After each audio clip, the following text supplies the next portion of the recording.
Welcome, welcome, welcome. You are here with your host, Mr. BudgetPedalChap. I'm here on the right of my screen. I don't know if I'm on the right of yours. You're all right. All right. You are also here with Lee. Padabadabadabadoo. Say hi, Lee. Yabba-dabba-doo-dah. Exactly. This is like potentially episode number 161 of the Fret Talk podcast, and I've lost count of which number it is of the live cast by now. So I mean, we can say the date, I think. The 23rd, is it? 23rd. So you think so? Yes, it is the 23rd. Yes, you're right, my friend. It is the 23rd. It seems like the 468th of August by now. Oof. Oof. How are you? How are you, my man? I'm all right, man. I'm all right. How is everyone in the audience? Who have we got watching us today? Join in, chat in, say hello. Oh, do you know what? I haven't changed the titles. So apparently tonight we're discussing the passing of Peter Green again. No, it says Lee. Lee live. Oh, there we go. Tonight we are discussing the passing of Peter Green, yeah? Apparently, yeah, we are. That was sad. Although it was sad about 4 weeks ago. Still sad. Still sad. We've got 12 people viewing with us. Say hi in the chat if you are there. Give us a hey-ho. Greg! Give us a welcome if you're in the chat. That'd be nice. Yeah, Greedy Greg we mentioned the other week who did... Do you know what I've done? What have you done? Colour-coded my pedals. Can you see behind me? They're all white. They're all white? On the and fret, they match the shelf. guitar as well, which is kind of like an off-whitey creamy colour. So I've got all the blue ones up here. I've got all the black ones up there, which is like overflowing. I've got all the purple and pinky ones up there. Yeah, I'm really sad.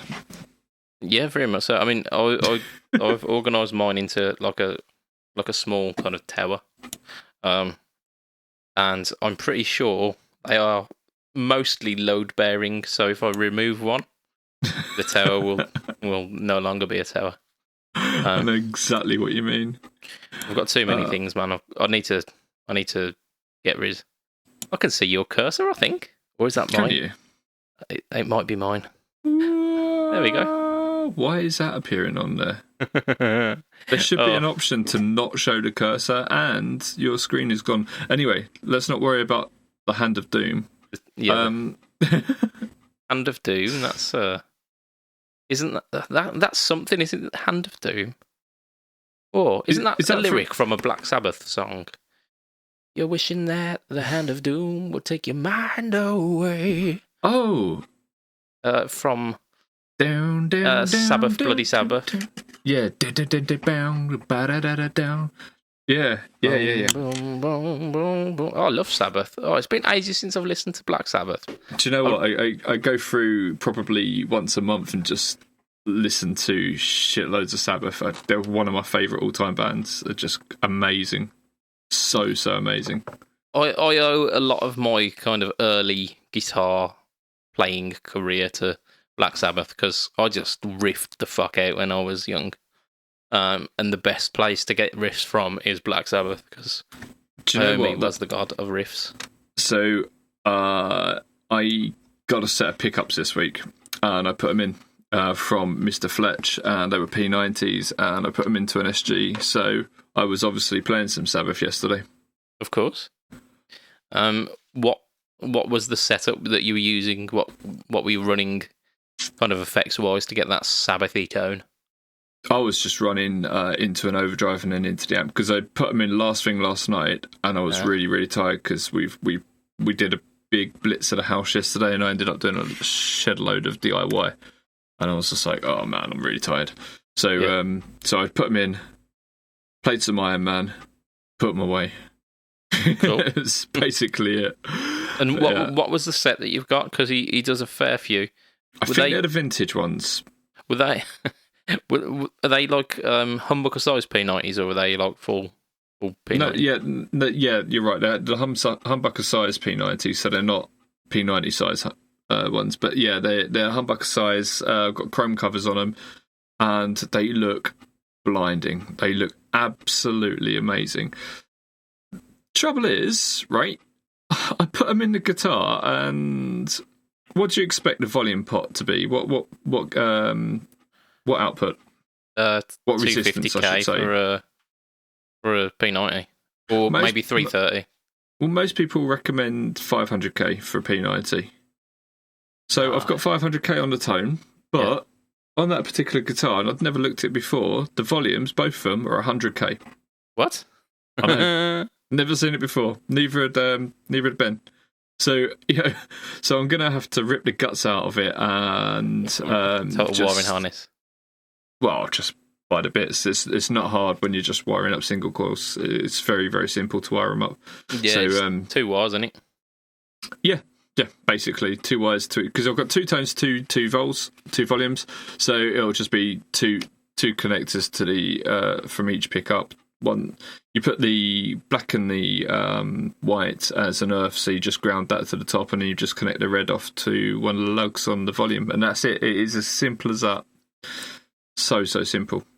Fletch was doing, I don't know if he does them anymore, but he was doing like a little like PCB that you attach to pots that you basically wire your pickup onto this PCB, and then it allows for like switching options.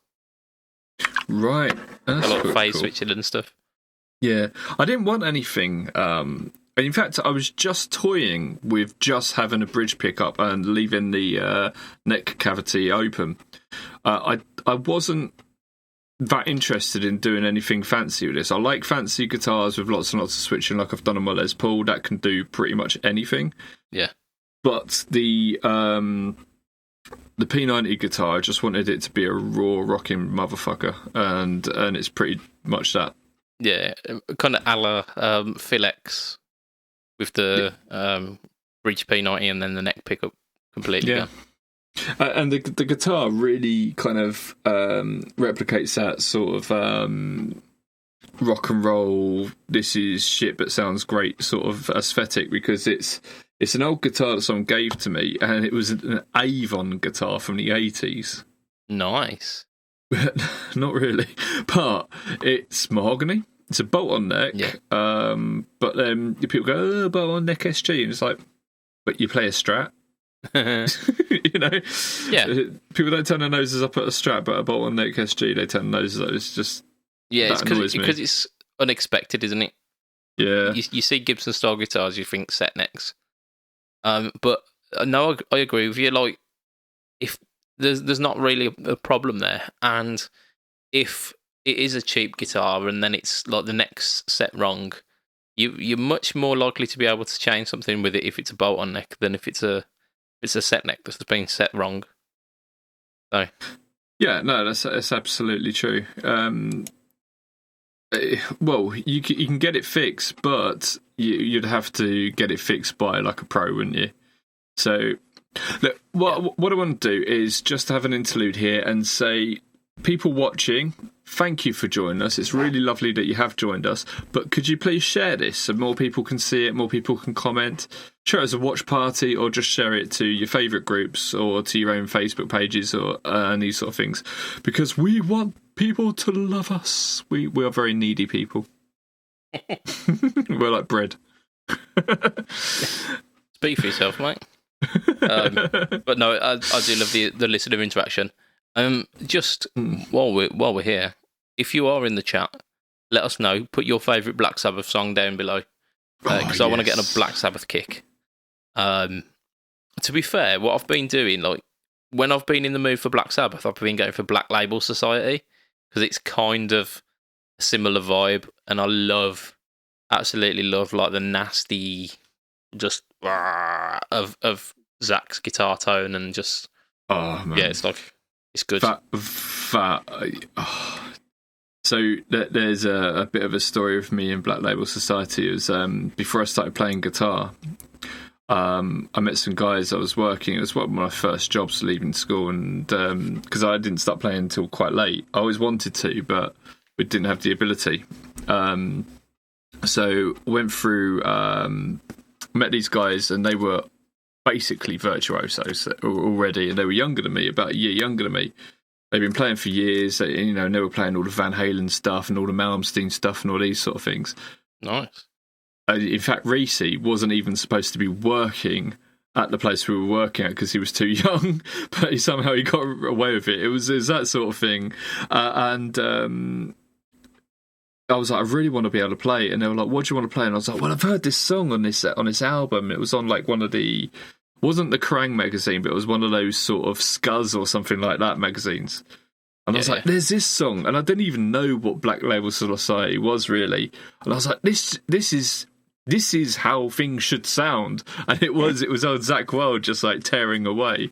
And then I was like, oh, and there's also this. And I handed them over like Painkiller, as we discussed before. I was like, I need to be able to do this. This is what I need to be able to do. Very much so. I've just the chat's just been blowing up with like Black Sabbath hits. Has it? Yeah, so we've got Bimson saying NIB because it starts with Geezer, and like legit. I love that tune. I once played NIB along with two other Black Sabbath tunes at a church. So I have fond memories of NIB. We've got Greedy Greg, Sweet Leaf, Jeff Hyatt, Cornucopia. All good choices. Yes, definitely. I'm trying to think of what I would say is like my favourite Black Sabbath tune, and it's really difficult. What am I gonna go for? Like Symptom of the Universe, just heavy as fuck. Yeah. That's the one that gets like dun dun dun dun dun dun dun. Yeah. Yeah.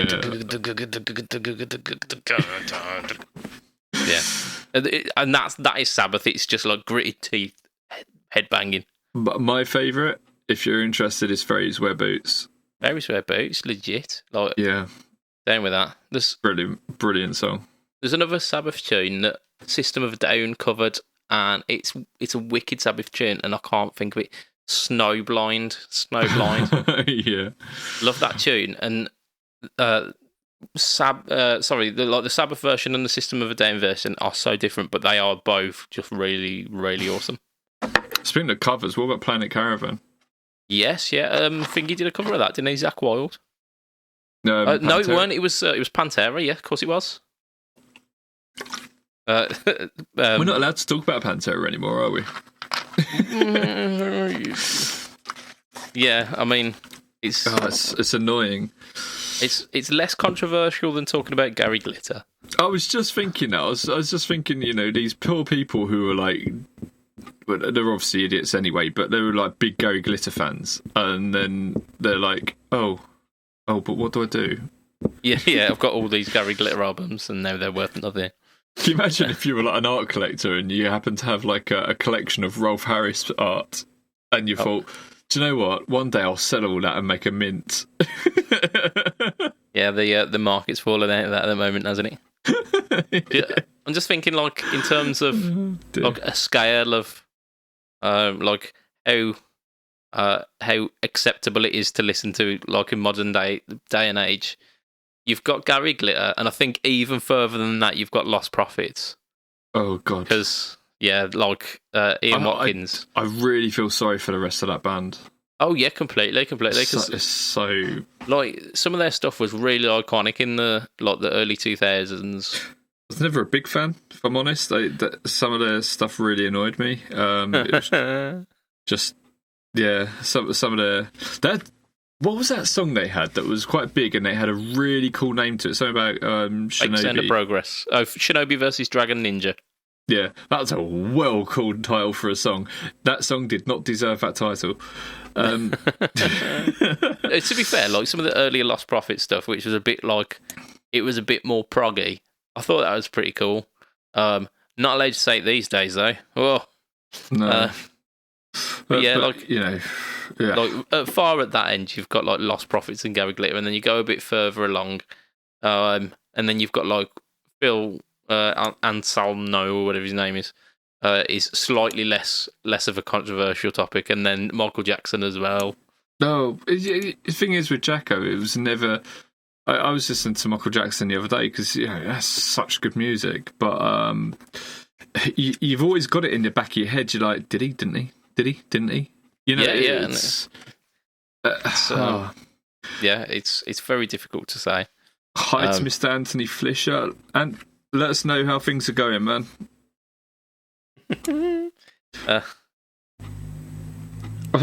Andrew Bimson, I've seen Gary Glitter.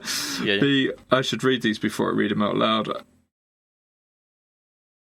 Hand of Doom. Actually, Hand of Doom is my favourite Black Sabbath. This is from Jeff Hyatt. Jeff's a really cool guy. He's actually friends with Greedy Greg.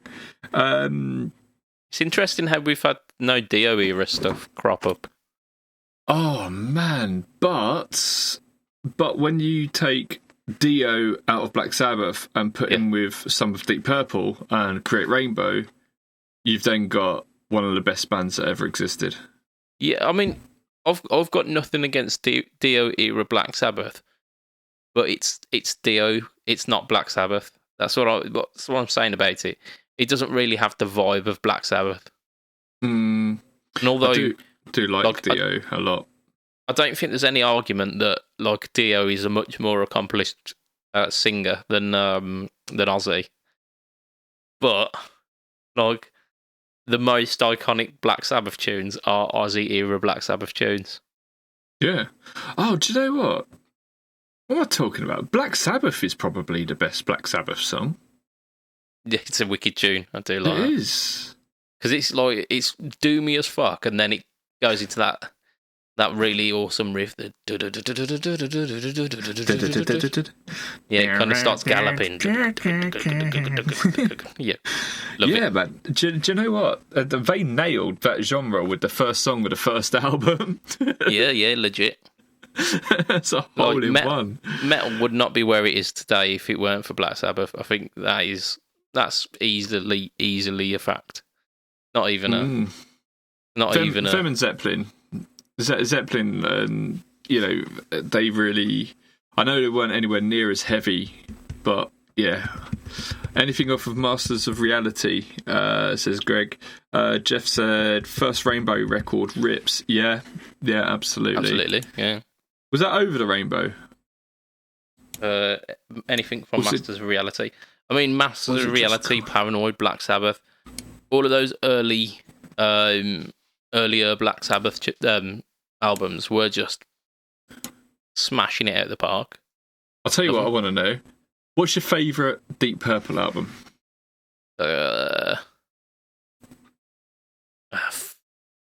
Fireball.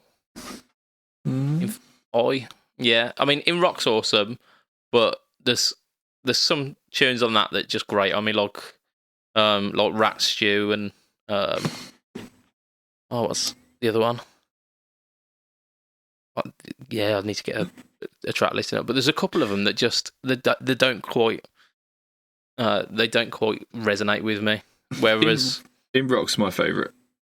If you've got any album that finishes with Child in Time, it has to be. It's just the best. It's just such a. What a song! What a song! Oh, Burn though as well. I love Burn. Like the kind of, because it's got the more kind of soul and funk Machine Head's a great album. Yeah. Well, can I cheat and say like made in Japan? Yeah, I tell you what. You say that one of my favourite Metallica albums is the S&M album, which with the orchestra, I absolutely adore that album.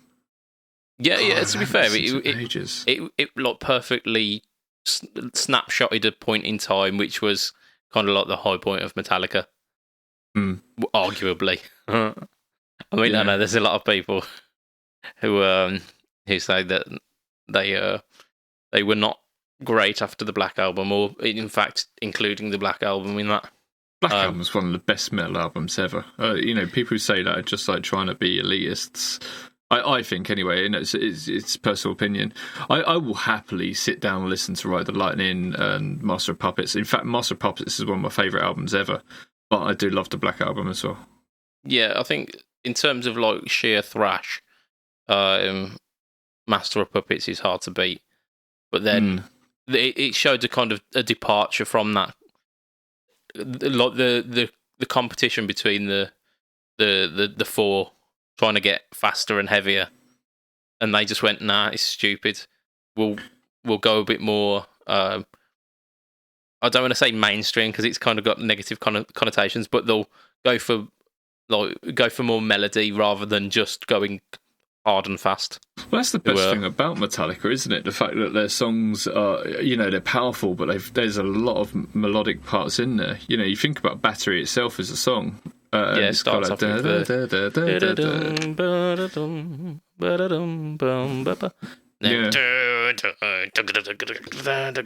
yeah, that's a wrist exercise in and of itself, isn't it, that one? And that beautiful intro, which could almost be orchestral on its own to Sanitarium. Then you've got the harmonics. It's just such. I'm gonna go listen to Metallica now. Bye. That's it. Yeah, that's it. We've got Sabbath. We need to listen to. We've got Purple. We need to listen to. Got Metallica. I mean, we're getting people in the chat again, like Metallica, Kill 'Em All. Machine Head. Yeah, Kill 'Em All is such a good album. It really is. Oh man. Okay, right. What have you been up to? Well, I mean, we've done stuff as a unit, both you and I. We are legion, for we are many. Exactly.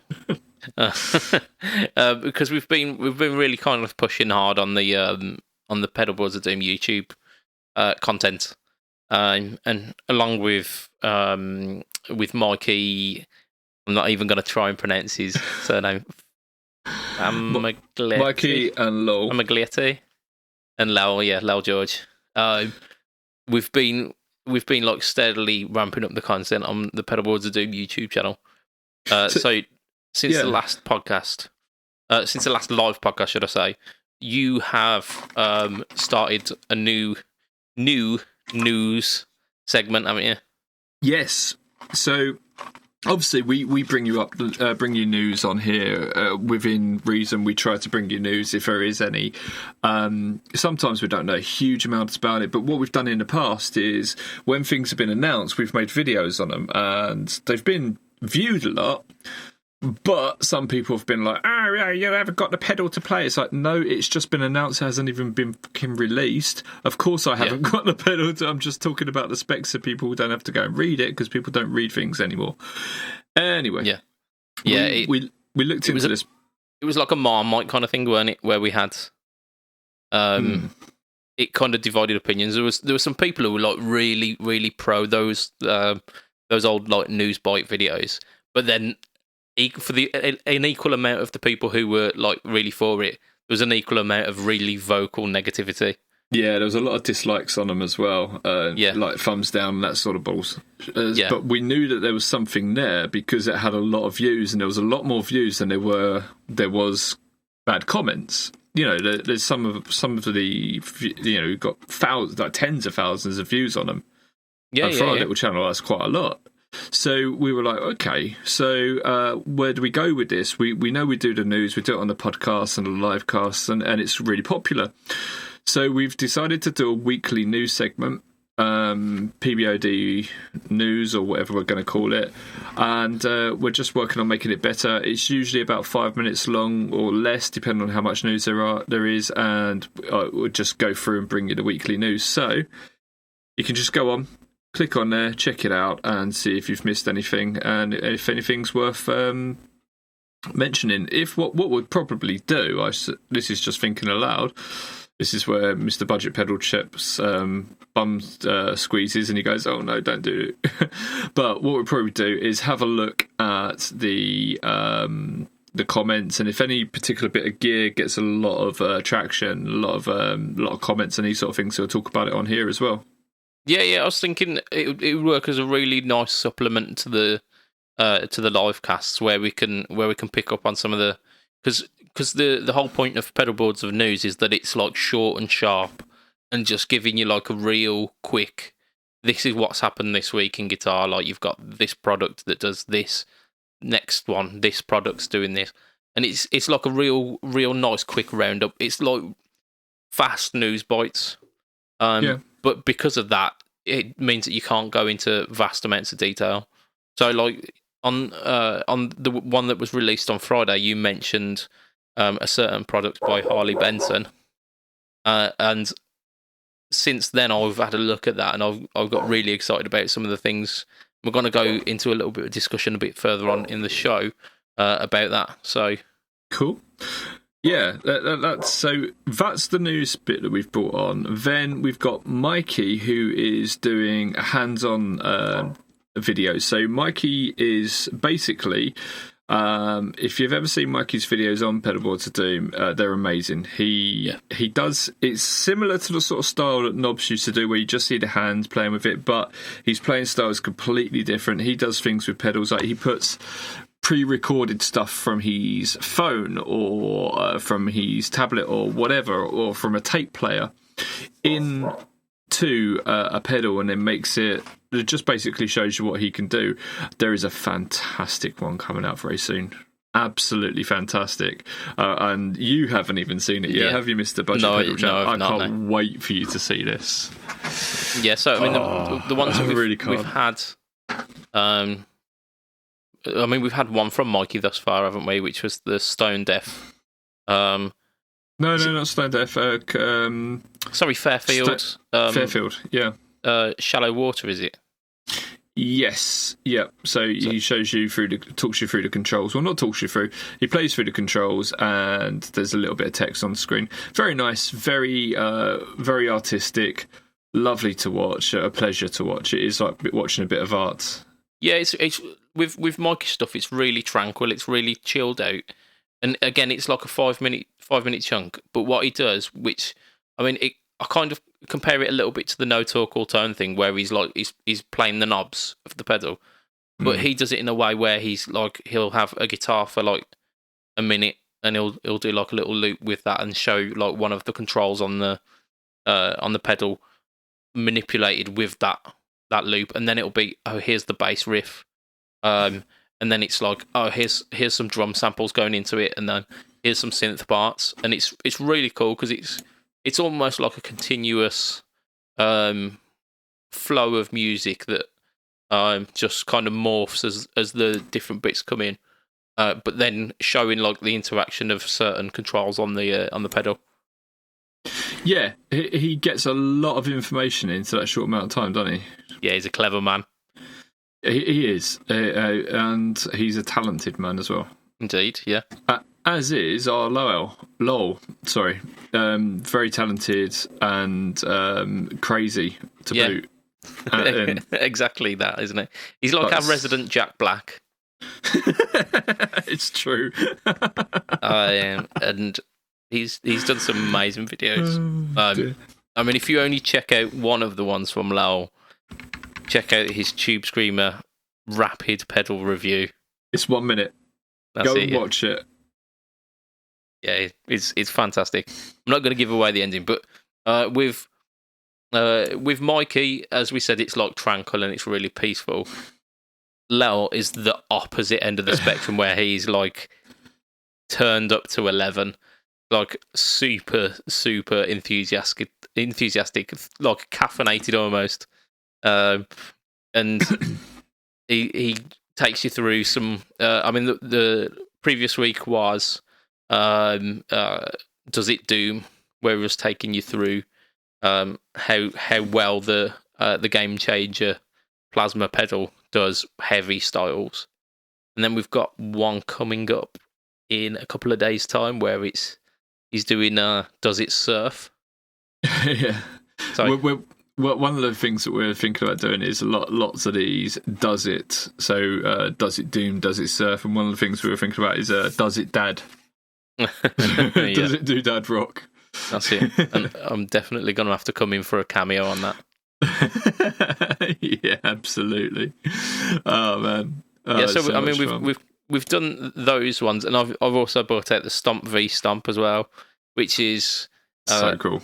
Pitting the modelling technology against the actual pedal.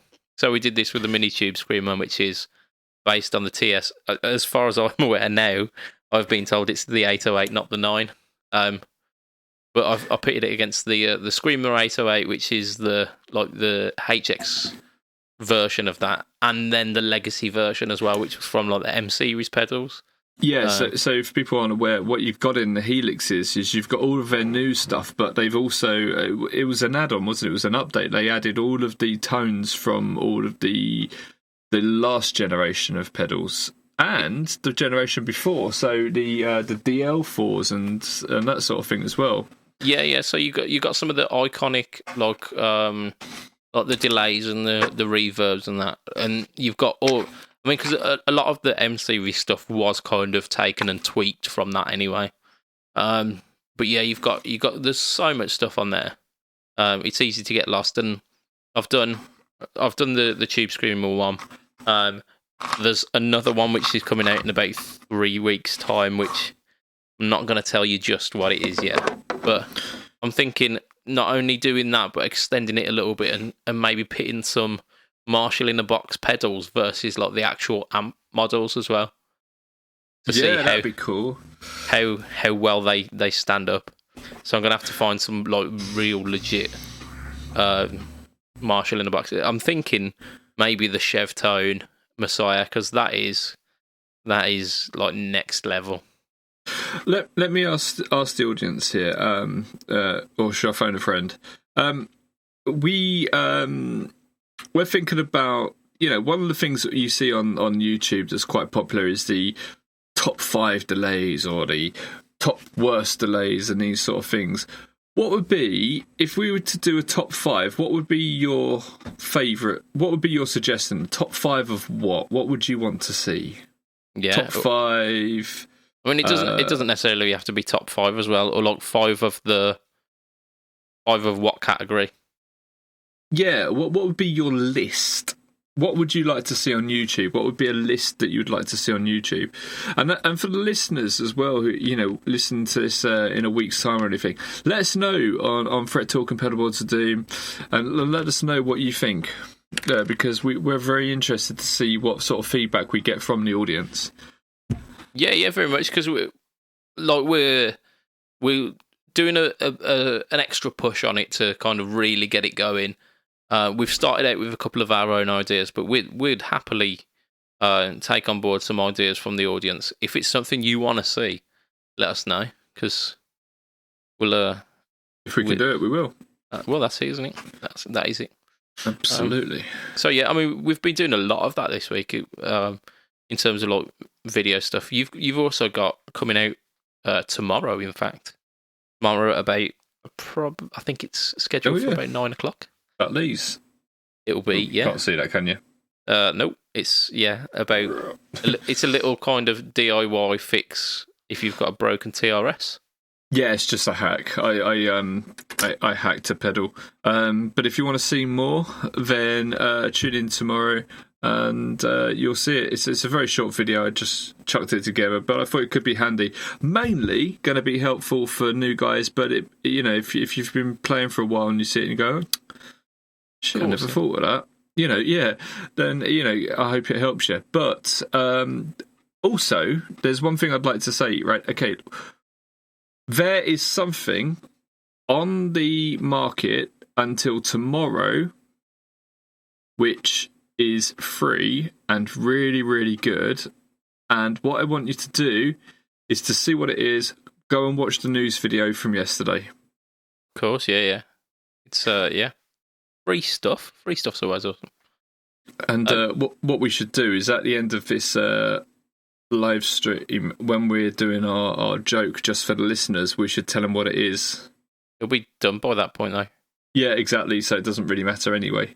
But we can tell them. Oh, yeah. I was hoping to keep people listening to the end. Indeed. It doesn't quite work out like that, because it's the link to access the free stuff will have expired. Yeah, absolutely. Tell you what, I realised from that video when I was sorting your thumbnail out for the TRS video, and it's one of those moments where you're just like, why did I not realise this before? TRS, tip ring sleeve, isn't it? How did you not know that? I just thought it was a XLR and stuff like that. Just a cable name that didn't have, like, just had a random series of like But doesn't letters. XLR mean something as well? Does it does. But it's like it was a Canon specific connector, and then it started being adopted by other companies. It stands for external line return. There you go. But it's not as stupid as tip ring sleeve. Tip ring sleeve is literally exactly what it is. Yeah, that is. Do you mean stupid as in stupid not getting it, or stupid like stupid how simple that is. Hey, Mike Madec, how you doing, man? It's because we live in a society where there are so many little abbreviations, like USB. Like, how many people know that it stands for like Universal Serial Bus? Like, yeah. How many people know that and just don't think, oh, that's the name of the thing? I knew that. Why did I know that? Because you're a nerd? Yes. That's why. So, yeah, I mean, I've done that this week. Let's have a look at what else I've done, because I've written it all down, because I am that organised. So, yeah, I can't mention that. Oh, I did the No Talk or Tone this week was on the Mojo, which is potentially the greatest guitar pedal ever to have existed, ever. Apart from the Blue Box, of course. Well, we'll have to have a fight about it. Stop rubbing my head. All right. I see you with your little cursor. If that's what you want to call it. Oh, yeah, I was sorry. I don't know why it keeps doing that. It's really frustrating. So, yeah, I did the No Talk or Tone this week on the Mojo, and it's been out a couple of days. But I've got some positive feedback in the comments about that, actually. With certain pedals, people just they'll watch the video, but then they'll stay quiet. But I've got a few people like being really vocal, saying, "Yes, I love that pedal. It's amazing." So, and Mr. Bimson says, he avoids top 5 videos as they're usually clickbait drivel. Yeah, okay, but some of them are really good. What was the one we watched the other day? It was like the top 5 worst hiding places in games. It was like Metal Gear Solid, where they were hiding in the box. Yeah. And in the latest one, like, you could stand up and there was a picture of a person on the box, and the guards would actually think it's that person, even though it's obviously a cardboard cutout on a box. Indeed. I mean, there is a lot of those clickbait drivelly top 5 lists, and that's why we're asking you. We like the format, but we want to avoid just kind of pissing in the ocean with the clickbait stuff. We don't want to be delivering stuff that you feel kind of cheated for having clicked on. We want to deliver stuff that you go, yeah, I legitimately would like to know about that. I wouldn't mind just doing a couple of crap ones for the clicks as well. But one of my friends did the top 10 worst guitars, and he has over 1 million views. I mean, Jeff Hyatt says, I love top 5 lists. There you go. So, I mean, there's a market for it, and I want to be able to deliver some top 5 lists, and some not necessarily top 5, but something 5 lists, like most interesting 5, most influential 5, most weird and wonderful. And I want to deliver that, but I want it to be something that you want to actually watch, and that you feel that the experience was valuable for. So absolutely carry on in those comments below, and let us know what would a good top 5 list be for you, Mr. BPC. That's me. I thought you were mentioning the comments then. No. I was talking to you. We're stupid. Go on. We're just sitting here arguing about what we think the best pedal is ever, and I'm going Blue Box, and you're going Mojo. We should just do the best pedals. Yeah. 5 best pedals, no arguments. Yeah, the 5 best pedals ever. That's it. Like one from each of us.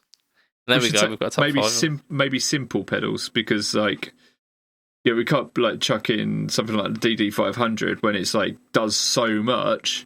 Yeah, Obviously, I mean, I've got the stomp pedal. down there, which pretty much does everything. Yeah, absolutely. In terms of drive pedal, I'd take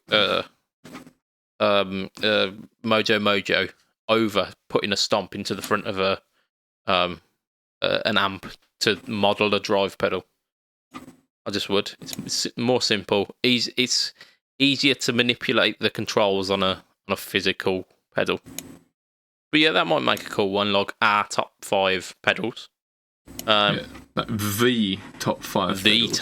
Yeah, come at us.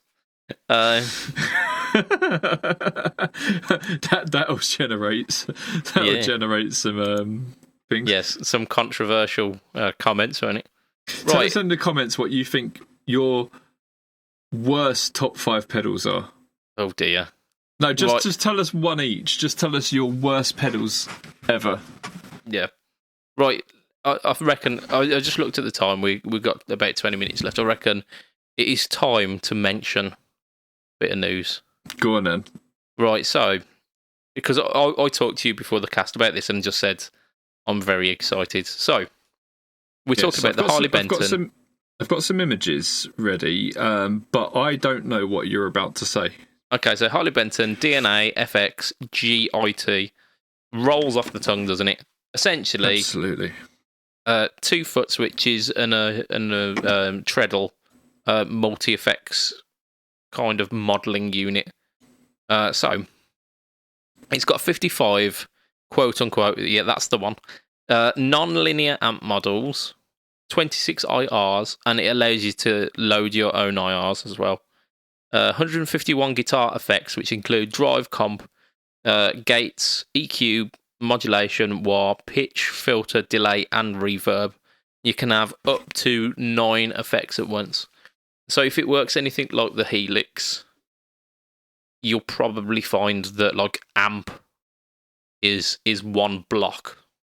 So you'll probably have somewhere up to about like 6 or 7 effects as well as your amp model, if that's the way you want to use it. We've got an expression pedal, obviously, with the treadle. There's the ability to tap tempo. There's a looper built in. I think it was 80-second looper. Drum machine with 80 possible drum beats in there. You've got a tuner as well. So very all-encompassing. What you'd expect from a multi-effects unit. If you flip it over to the back, you've got mono in, stereo out. Oh, I have a picture of the back. Go on then. You've got mono in, stereo out. You've got 3.5mm jack for the headphones and 3.5mm jack for an aux in. So you could like potentially put like an iPhone or any other phone. I'm not being phonist here. Like any other phone, like straight in to jam along to some jam tracks. There you go. Oh yeah, we've got the aux in, the input. Do you like the rear end? We've got the USB for like USB recording and like editing patches, which I think because of the limitations of the screen on this, that will be essential for like dialing in the perfect tone. But then you've also got this little one, which is let's just have a look. OTG they call it. So it's like a mini USB, like a USB-C by the looks of it. But that allows you to go from that into like a smartphone or a tablet to either like record audio on, like, 'cause I know like GarageBand is on a lot of the iPhones, and you might have some like recording, like basic recording software on an Android. So you could record like some little demos rather than just like what you used to do back in the days, put your phone close to your guitar strings and try and like strum out like an idea. So it's an out, is it? Yeah, it's an out, yeah. Or you can use that to go like into a smartphone or a tablet, and you can live stream with the tones. Oh. So if you're doing like a little Facebook Live or like an Instagram Live or something, and you only use like a mobile phone, which a lot of Instagrammers do and a lot of Facebook users do, a lot of the convenience, you can plug into that and use that as a use the guitar tones to that, which I thought was absolutely fantastic. Can you do that, the same thing, on the Moog pedal that is almost exactly the same as this? When I say almost, I mean it is. Yeah, so from what I see, the GE150 is pretty much the same pedal, just with a different chassis. You mean... Have you got this one with the back end? This is the back end of the Moog. Okay, yes. So exactly that, yeah. Yeah, you can see, just for the listener who is not seeing this, they've got exactly the same order, exactly the same I/O. So, and I can change this to the fronts as well. So I'd have to switch between them, but there you go. That's still the Harley Bender. Still the Harley Bender.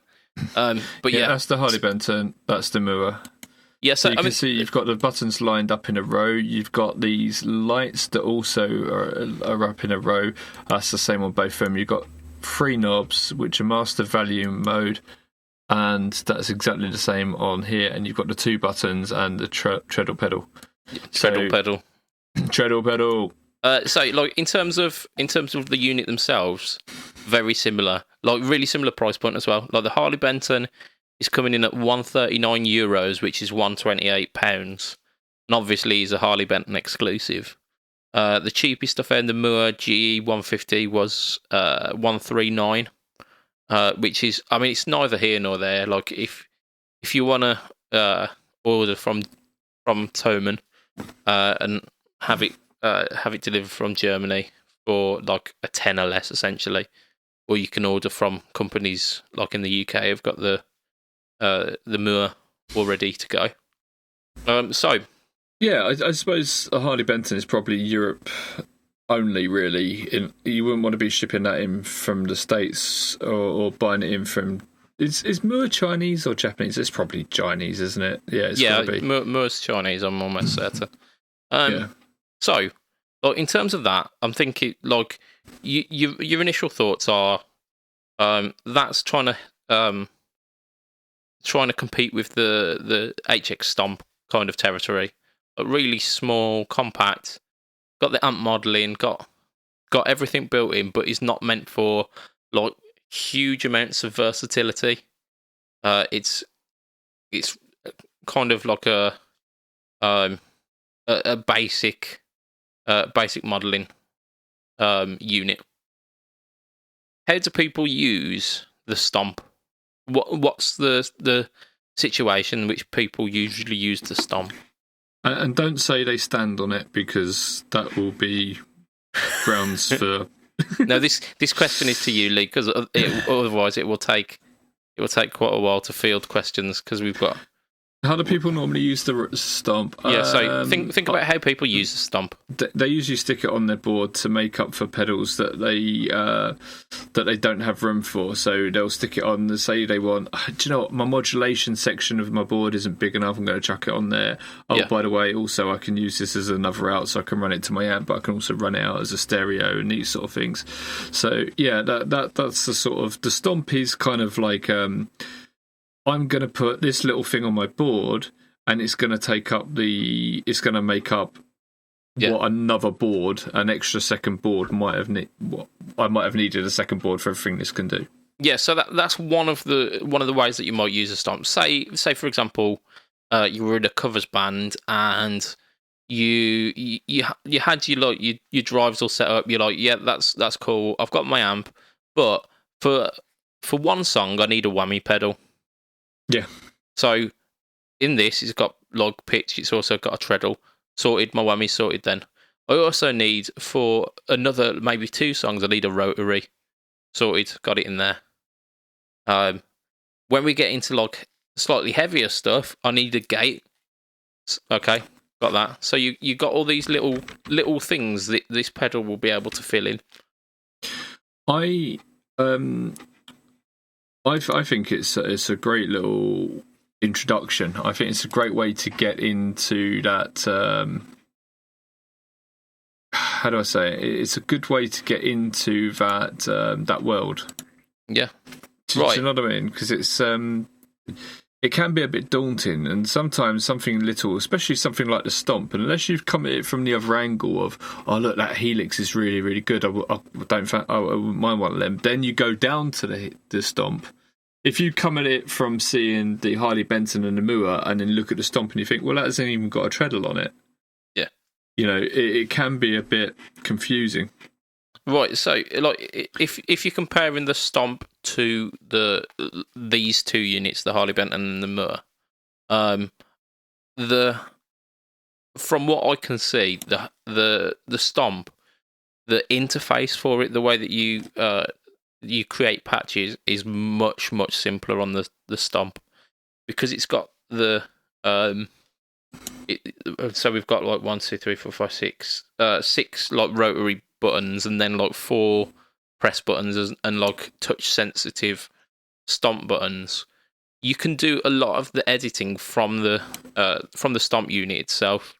Whereas I think if you're looking to get like deep editing with the Harley Benton and the Moor, because it's so limited in terms of what you can do from the unit itself, you'd be having to look to the USB to be able to really hone in on that kind of stuff. But the other thing I wanted to talk about as well, like the other thing that people use this for, and I know Phil from Pedal Patch does this. He's got a pedal board, and then he's got the stomp kind of towards the end of the pedal board, which he uses as almost like a DI, so he can go direct out. With the amp that's modeling. Kind of what I was talking about a bit earlier, when I was saying like people kind of like thinking, yeah, I can use this in stereo, and it's like adding a second amp to my rig. Yeah, but I mean, you could use it as a backup if you went to a venue and they didn't have an amp, or you had to go to a venue but you could only get there via public transport or whatever. Yeah, then it's a perfect solution for that. I'm a massive advocate of pedal board amps, and I think as time goes on, we're going to see more and more and more. The one I've got on my board at the minute, which is the V4 Duchess, I'm so in love with that. I'm using it on a daily basis. Yeah, and that's the kind of thing. Like when I first got the Stomp, and even up until now, like this is what, like 2-3 months on, I found the amount of time that I set aside to practice, because it was so quick and convenient. Like just switch on the unit, there we go, we sorted. And I could do silent practice with my headphones. I found the amount of time that I practiced shot up. It completely shot up. So you've just reminded me of something. Massive news. I've put in my order for the Wazzer headphones. Way! Finally. Fantastic. Good stuff, my man. There is something else that came out on the market which I totally forgot to mention in the news. So I'd like to mention it now, because it is a just like the ability to live stream with the Harley Benton and the Moor. I feel that this is a game changer as well.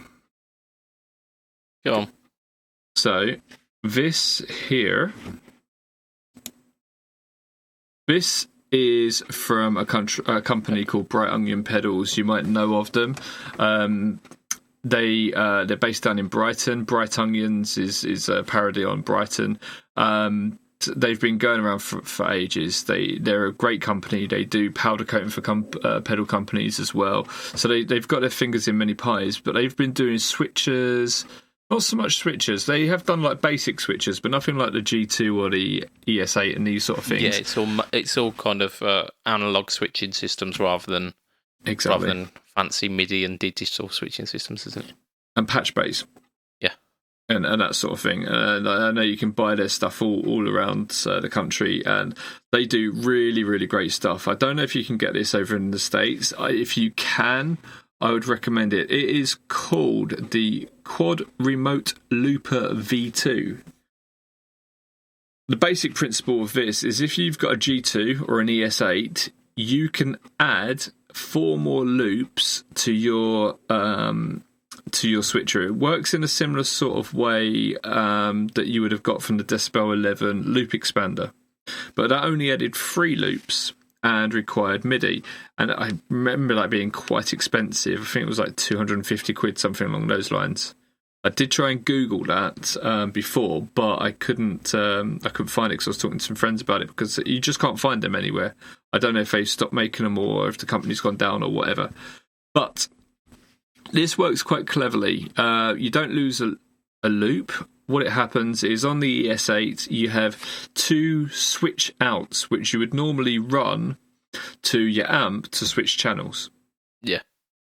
Or to switch the reverb on and off. So you can often do a TRS to stereo mono jacks and put one into each, and then you can switch the two bits and piece over. What happens on this is you use both the TRSs out into this, and that allows you to switch between all 4 send and returns. So you've got send and return 1, 2, 3, and 4, and each of them you run off to another pedal. So basically, this costs £120 for the black one, and you save a tenner if you go for the non-painted one. Yeah.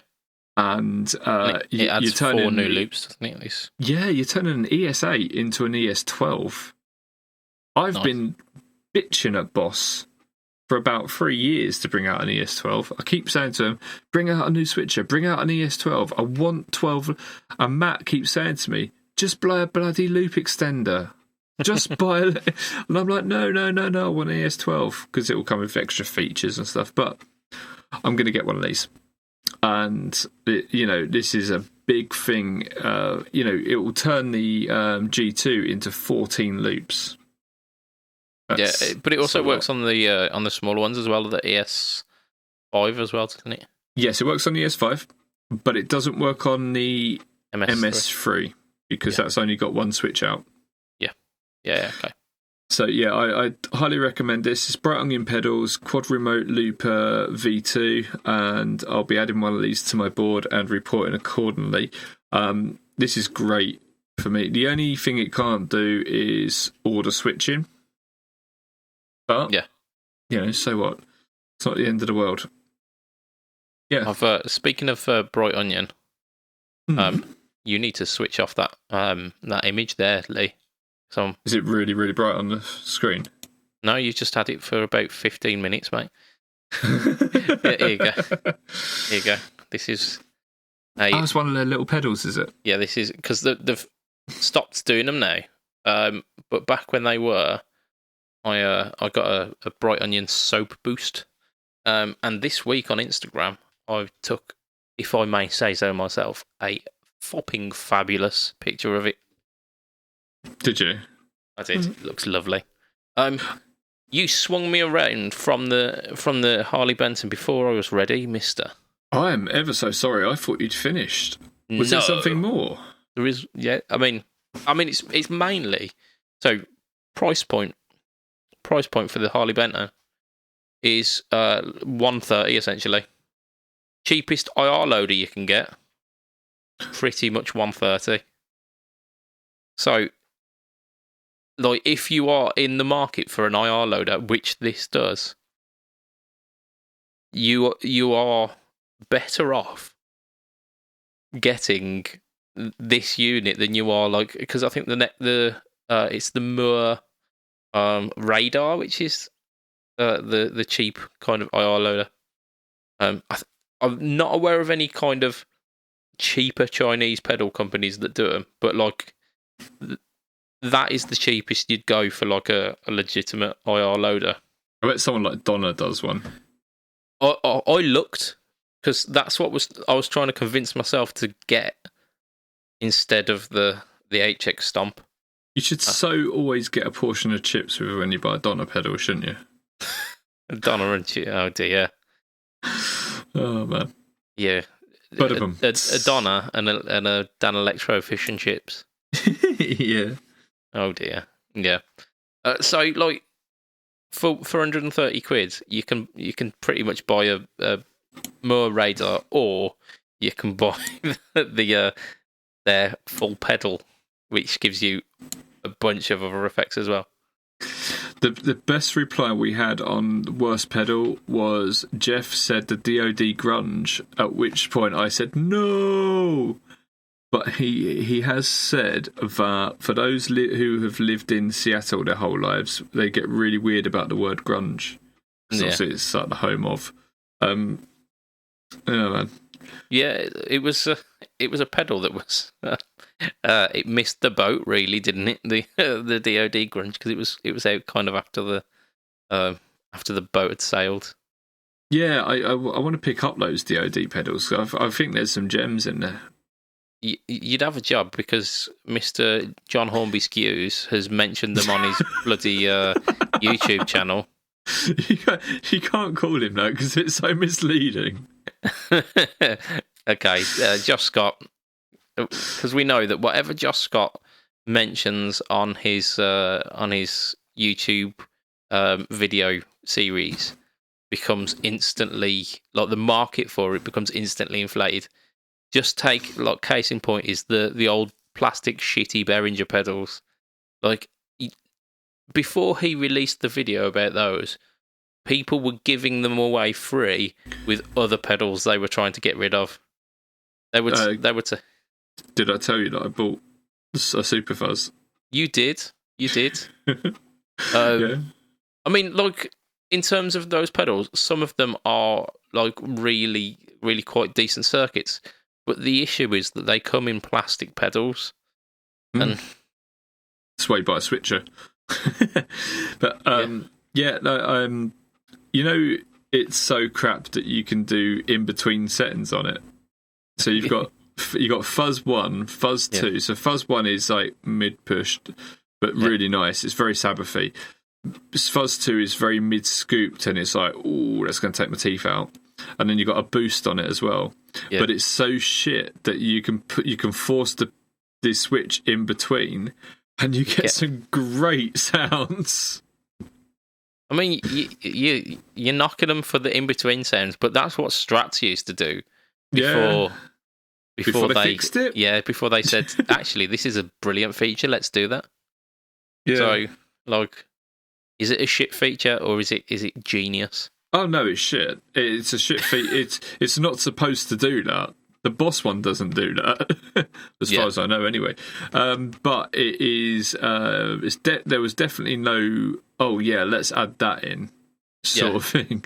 Otherwise it would be a legit option. It'd be like 1, 1.5, 2, 2.53. Yeah, our friend Graham over at Fuzztopia, great group. If you're not part of Fuzztopia, go over, be part of it. Great little group, that is.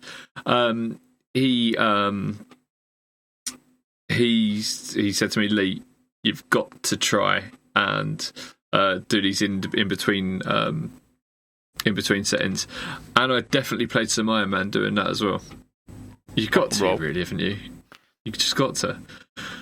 But yeah, that's another thing I've been up to. I think, I'm sure there's other things I've done. I'm looking at our time, mate. I think we are well and past. Before we do sign out, though, I've got a listener question, which I would be an absolutely terrible Instagram person if I didn't include it, because I put it up this morning. Just any questions, hit me up. And HB Guitar said, let's see if I can get the words. Why are humbuckers the best? Oh, that's easy, because they have higher output and they don't make as much noise. So I mean, my response to that was that they are two single coils that are put really close together, and because single coils are the absolute shit, having two of them is awesome. But I wanted to kind of throw a little link out here. In this month's Guitarist magazine, you can find out exactly why humbuckers, and more specifically why mini humbuckers are amazing. There's a Yes, little they article are. that they did, and it features my personal friend and one of our Patreon backers, Mr. Ben Fletcher of Fletcher Pickups. Yeah. So I've only used a few mini humbuckers, but when I have used them, I expected them to be crap, and they are not. They are really good. Yeah, I mean they're a beast in and of themselves, and they fit. They usually fit perfectly within a P90 housing as well. So they are interchangeable between P90s and mini hums. So very cool, very very cool. Indeed. Right, so sounds like about a place where we end it today. Yeah, should I do the intro as an outro? Well, first we've got to mention some people, haven't we? We've got to mention Santa our lovely Claus. Patreon backers. Oh, Santa okay. Claus, unfortunately, is not one of our Patreon backers. If you do want to back us, though, Mr. S. Claus, and any of you people who are listening today, it's patreon.com/frettalk. For as little as $2 a month, you can be one of these fantastic people. And these people are as thus. Let's see if we can do it without the book. It is Andrew Bimson, who's in the comments. We've got Adam Yeomans of Chevtone Effects. We've got Doug Christ of 37 Effects. We have got Joseph Richardson of Abstraction, the new band. Go check them out. We have got Hugh G. Rection. Yep. We've got Ben Fletcher of Fletcher Pickups. And we have got our new chap, Brian Gower of the Tone Jerks podcast. Do yourself a favour, if you like the Fret Talk, check out the Tone Jerks. Those guys, like the American equivalent thereof. Want to catch me online? It's BudgetPedalChap at everything. So you go facebook.com/BudgetPedalChap, Instagram.com/BudgetPedalChap, YouTube.com/BudgetPedalChap, which is the home of the No Talk All Tone series. And next week, there may be some new stuff coming. I've got one or two people sending some pedals through, so very interesting. Keep an eyes and ears peeled for that one. Lee, you are Pedalboards of Doom at everything, aren't you? Pretty much. Yep. You can find me on everything Pedalboards of Doom. We're stepping up our Instagram as well. We're doing really well on that, and please go over and give us a follow on there. And I do everything Timepedia as well. We've just released a bunch of Anasound stuff on there, and there's more to come as well. So go and check out the stuff there. Particularly interested on there, you've got a High Voltage, very AC/DC. It's all based around AC/DC. Go check it out. Yes. What else do I do? I don't know. Pedalboards of Doom YouTube, which is kicking off. Make sure you're part of it. Make sure you are subscribed to that. Because it features Lee, but it also features me. Yes. And so there you go. Our other friends. Oh, Indeed. And we've got another series that's going to come out. If you're an aspiring pedal builder, we're going to have a series for you. Yes. Yes, we are. And I'm not doing that, thankfully. Because, it'd be blind leading Which the blind end do you hold this iron? Oh, yeah. Stay tuned, and you'll get a shit joke in about a minute. Okay. Right. So for our viewers, thank you very much. Love to you all. Mwah, mwah. For myself, Mr. Budget Pedal Chap from Lee. Say bye, Lee. Bye. It will be a tatty bye and good night for this week. Sit on a bit. Bye.